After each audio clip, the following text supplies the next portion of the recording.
So, na-decorate na siya ang uban sa ako ang bana. So, ako na lang tiwason karon.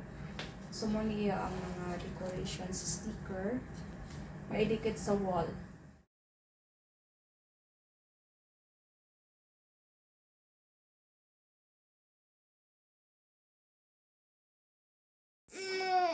So, nahuman na nakog dikit ang mga animal stickers sa wall. So, mo na siyang lain-laing klase sa animals. Muni ang crib sa ako ang bata. Nice na kay siya tan-awon.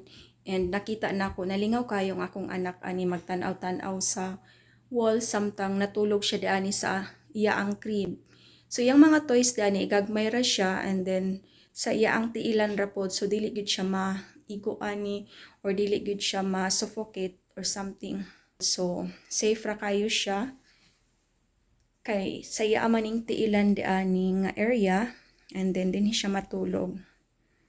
Iya ang ulo diani dapit nga area. So iya anang tiilan diha. So mao na siya.